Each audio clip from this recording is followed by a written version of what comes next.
Voilà pour cette séance de questions d'actualité du Sénat au gouvernement et on va commencer par les réactions. Après cette séance, je me trouve avec Christophe Béchu, le ministre de la Transition écologique. Bonjour. Bonjour. On a entendu cet après-midi des sénateurs inquiets notamment par la situation de nos transports du quotidien, de nos trains du quotidien. Mais il y a également une autre inquiétude qui gronde et qui concerne ce qu'on appelle les ZFE, les zones à faible émission. Ça veut dire que progressivement dans les années à venir, les véhicules polluants vont être interdits dans les grandes agglomérations. Christophe Béchu, est-ce que vous ne craignez pas une nouvelle crise des Gilets jaunes, une nouvelle explosion sociale?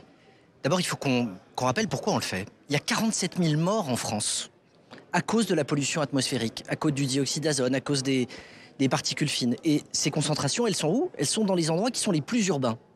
Le sujet du gouvernement, c'est pas d'emmerder les Français, c'est pas de chercher une nouvelle lubie pour faire en sorte de les ennuyer, c'est de préserver, de protéger les plus fragiles, les personnes âgées, les enfants qui vivent dans ces villes.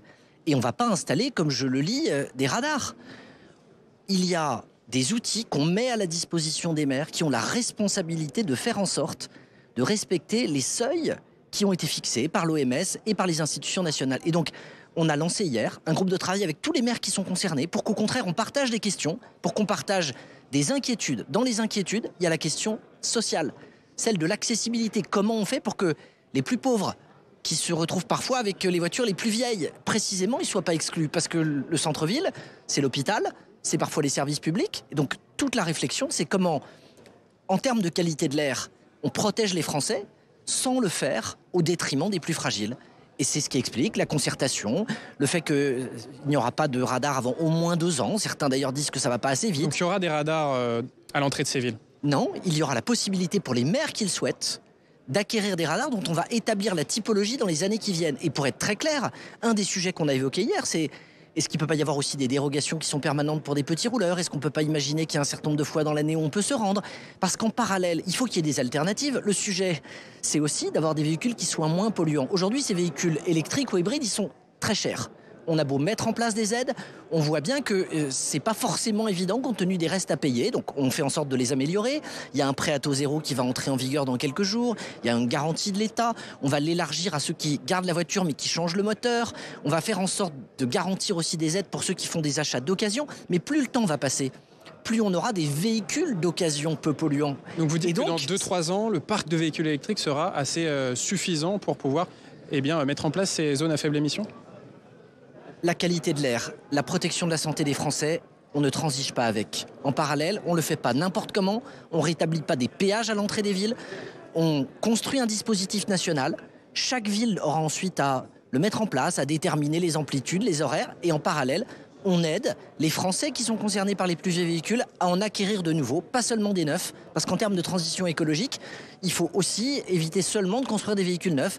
Il faut regarder comment on les change et comment on peut trouver des véhicules d'occasion abordables et propres. Et ça, il y a besoin d'un peu de temps. Est-ce que vous avez évalué le nombre de véhicules qui pourraient être interdits de l'entrée dans ces agglomérations? Ça représente des millions de voitures.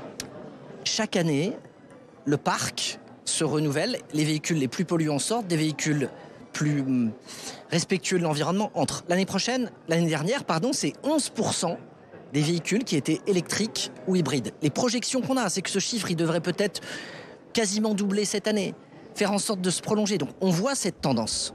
En parallèle, il faut bien mesurer qu'il n'y a que 43 agglomérations en France qui sont concernées, que dans les 43, il n'y en a que 10 à l'heure actuelle qui ont mis en place ce type de zone, et que entre Paris, Lyon, Marseille, il y a déjà des règles qui ne sont pas les mêmes. Marseille, ça date d'il y a 2 mois. On est uniquement sur les très vieux véhicules qui ont plus de 25 ans. Paris, on a déjà un peu plus de recul.